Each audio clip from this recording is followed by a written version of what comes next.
Welcome to the Mike Litton Experience podcast. Mike has over 31 years experience in real estate, finance, and investing. He's passionate about being a father, a teacher, a realtor, an investor, and a leader. Everyone has a story, and our passion is to help them tell it. And now, introducing the host of the Mike Litton Experience, Mike Litton. So what can you expect from the Mike Litton Experience? You can expect stories that will inspire, motivate, advice that will sharpen your focus, and expert information on real estate, finance, and market conditions. I feel, well, that's pretty cool. Mm-hmm. So anyway, I went down there. I remember I went to the 10th floor, and Mm-hmm. and he was by then a council member. Went to his office, and he said, I'm like kind of impressed with the way you think. I've made a commitment or a promise to my constituents that if I was elected to office, I was going to help revitalize the small business communities.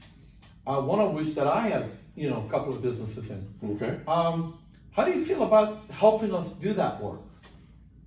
I said, sure. Like, what does that mean? I have no idea. Yeah.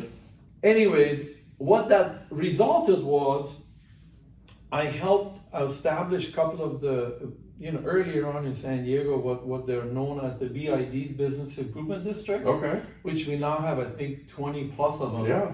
In San Diego. So the idea was when they were developing malls, a lot of people were no longer shopping in local business areas. Right. So small businesses were really struggling. Mm-hmm. So they created these special assessment districts, but it took a lot of organizing for businesses to come together and so on and so forth. So he asked me to help organize a couple of them, which I did. Okay. They passed. And he goes, well, how would you like to come and work and run one of these? Mm-hmm. And I said, he goes, by the way, you get paid. Mm-hmm. So anyway, that was kind of sort of the path that I ended up on without really thinking about it. And I ended up 5 years later, then I got hired to set up the first parking district in San Diego. Okay. Then I set up a couple of BIDs. Okay. And then in 2000, I believe, I got hired by then the San Diego Downtown Partnership, which was a fairly affluent business association. Yeah. And they hired me as the first executive director to form the first property-based improvement district in downtown San Diego, which is still to this day, it's called the Clean and Safe program. Yeah. So I was hired as a guy, and I spent about a year working with property owners trying to organize this, going through the voting process. The district was established. Then they asked me to stay on as their executive director. So I ran the district in downtown. This is all pre-Petco Park. Right. But the idea was that they wanted us to kind of pave the way, deal with some of the social issues to attract, private investment.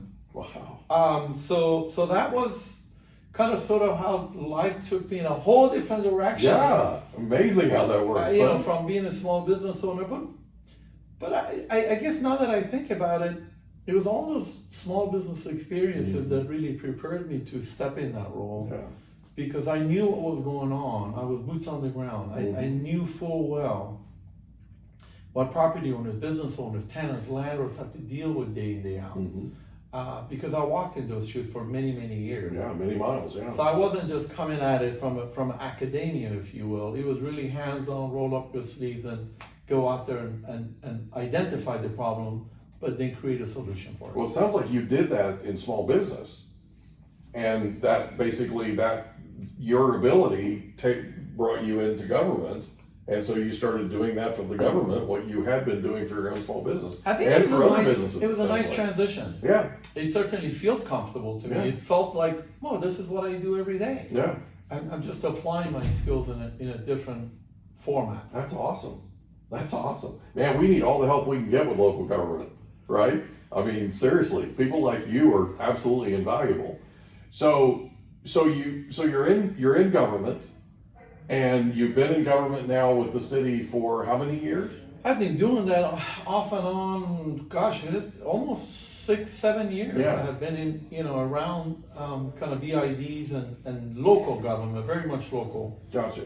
Is that the time that, and I may be skipping ahead, but is that the time, because one of our previous podcast guests worked with you in your campaign. That's how you guys met. Yes. And so am I skipping too far ahead, or is that? Yes. So there's an area, and so from there, then I was fortunate enough that I was recruited by the Zaker Center for Neighborhood Innovation. Okay. Which is a fairly large foundation right here in San Diego, Yeah. as their economic development director to help the Zaker Center kind of launch what they were doing at the time, which was a fairly large redevelopment project or revitalization project in Southeast San Diego. Right. So I decided to leave Downtown San Diego Partnership and work for the Zaker Center for almost 10 years. Wow. And I was with them for throughout, it was a 15-phase redevelopment. I think I was in through phase 4, which turned out to be, we developed a commercial shopping mall, with Food for Less as a major anchor tenant. We developed an office building and a number of entrepreneurial training programs, which was kind of my passion. And it changed the way Southeast San Diego. Absolutely. I mean, the entire landscape. It changed it completely. But there are a lot of people that are developing a lot of great projects, across the U.S. But what was unique about this was, at the heart of it, was creating a ownership opportunity for people that lived in that community. Yeah. Because the idea was the foundation was going to use its funds to develop, and at some point where we're going to sunset, we're going to write the last check, transfer ownership of all the assets to the communities. But along the way, the idea was that we're going to train them for ownership and taking over the businesses and so on and so forth. And we were going to sunset, turn the lights off, and we're out of there. I didn't stay towards the end, but certainly that was the intent. That was the real reason why we were doing that. You mind if I ask you a question? What made you decide to leave government, city government, and I guess it was city government, right? I mean, technically. Yeah. What made you make that leap? What was it that made you go to the Jacobs Foundation? Sure. Well, I mean, if you look at city government, the way you measure your effectiveness is through a set of there's a matrix to it. In my case, it's not about turning a profit, but it's about addressing the needs at the time. Right. So when I worked for the Zaker Center, the premise of creating the Clean and Safe program was in two pieces. One, the clean side was for us to take over the maintenance of downtown from city government, because the property owners felt the private sector could do a better job. Public right-of-ways, parks, and so on and so forth, using special assessment. And the safe part was for us to deal with the influx of homelessness and the increasing homeless issue in downtown San Diego. Okay.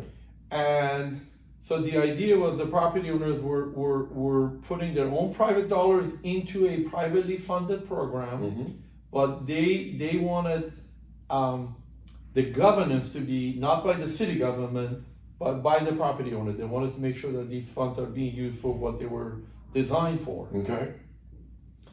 So they wanted control. They wanted local control, right? So I was, on the one hand, I was directly tied with city government, but my employers were the property owners. Right. I reported to them. Right. So my job was to cross that bridge between city government and private investment and manage these funds, which, by the way, at the time, and I'm talking 2000, our annual operating budget was in excess of $5 million a year. So we're not talking about pocket change. Right. My guess is that budget is to the tune of about $10 million. That's what the property owners were spending above and beyond what we used to call the baseline level of service. Right. So how I used to measure my effectiveness there was a matrix attached to it, Right. right? And what made me kind of move out of that and go into the foundation world was the funding source wasn't from a private property owner. Okay. The funds at the Jacob Center were set aside for philanthropic purposes. Gotcha. So my performance measurements were different. I gotcha. Over here, it was how many lives are we changing? Sure. Over here, well, how effective did we move the homeless individual from this block to 5 blocks on the other side? Yeah, and for people, just real quick, for people that don't know, that are listening, that don't know Southeast San Diego, if you look up blight in the dictionary, there's a picture of Southeast San Diego. Absolutely. The way it used to be. It was really in rough shape. One of the most severe underinvested communities in San Diego County. Yeah. Yet only 15 minutes out of downtown San Diego. Yeah.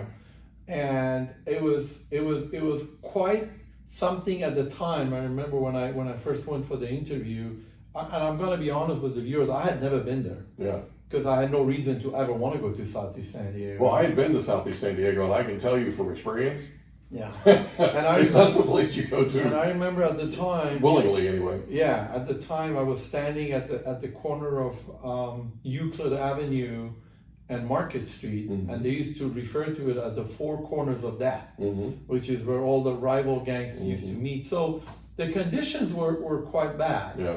But the Jacob Center decided that they were going to make that where they were going to make massive amounts of investments because Right. they didn't want to make a small change. They were looking for a big change. Yeah. And to make big change, they realized that it takes massive commitment. So they brought the resources and they brought a small team of us with very specialized skill sets. Yeah.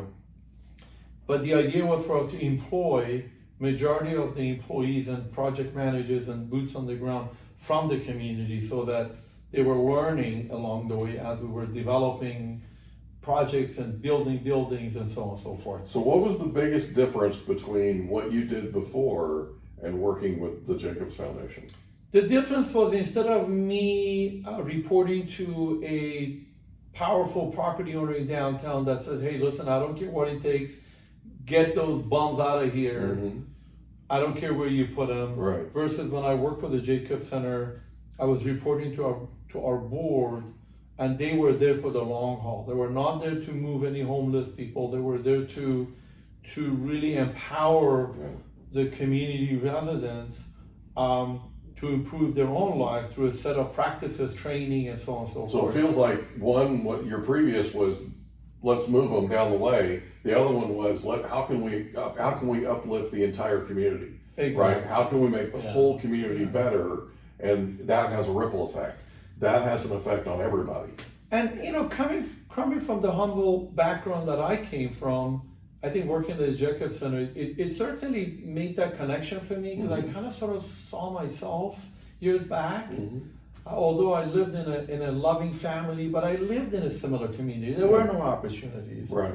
And had I not left, I probably would have been stuck there. Right. So I think going in there now as a professional, having the opportunity and the resources to be able to do something about it, I think was very appealing to me. Yeah. And it doesn't surprise me. I met Erwin Jacobs.